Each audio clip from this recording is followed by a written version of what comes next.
Ibu-ibu, kerja seharian di kebun pasti melelahkan ya. Tapi begitu pulang sampai di mes, air bersih malah nggak ada. Rasanya makin jadi capek kan? Air cuma nyala di jam-jam tertentu. Kita harus selalu siap sedia nyimpen air di drum untuk masak, mandi, dan beres-beres. Padahal kebutuhan kita terhadap air itu nggak bisa ditunda-tunda. Masalahnya nggak cuma soal waktu, tapi juga kualitas air. Sumber air seperti di sumur, parit, danau, dan kolam di perkebunan terkena cemaran bahan kimia dari pestisida dan pupuk. Akhirnya, kita terpaksa menadah air hujan, meski kualitasnya belum tentu baik. Mengkhawatirkan, bukan?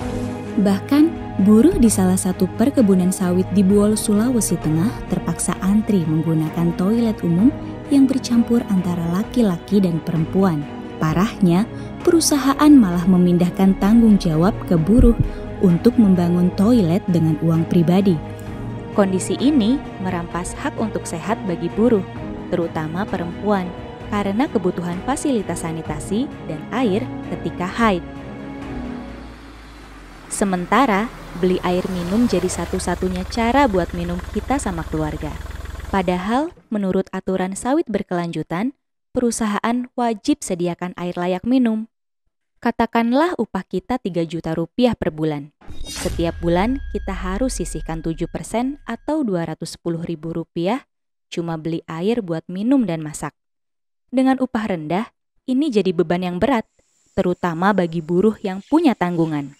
Di dalam kebun kondisinya lebih parah. Tidak ada tempat dan air bersih yang dialirkan untuk mencuci alat kerja dan APD, termasuk untuk buang air kecil. Kita kerja di tempat panas dekat dengan racun. Jika tidak segera membilas diri dengan air bersih atau meminum cukup air, akan membawa banyak penyakit. Apalagi, kata Organisasi Kesehatan Dunia WHO, air keruh dan kotor malah menambah penyakit seperti diare, tifus, hepatitis A, dan polio.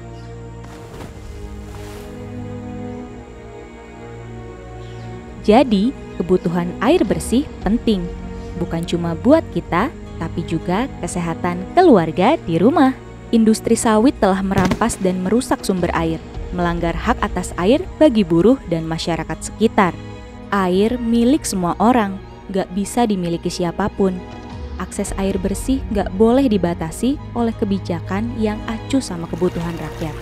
Seluruh rakyat, termasuk buruh dengan status kerja apapun, baik harian lepas BHL, kontrak, maupun permanen, berhak atas akses terhadap air bersih.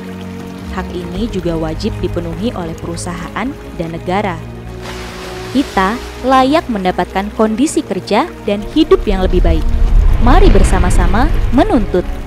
Pertama, berikan akses air bersih gratis untuk rakyat. Kedua, hentikan perampasan sumber air masyarakat. Ketiga, sediakan fasilitas sanitasi yang layak di seluruh tempat kerja. Keempat, berikan upah layak untuk seluruh buruh. Kelima, pulihkan ekosistem yang telah rusak oleh kegiatan industri. Bersama, kita bisa mewujudkan kehidupan yang lebih baik. Jika kita saling mendukung dan bersuara, bukankah harapan untuk hidup yang lebih layak akan semakin dekat?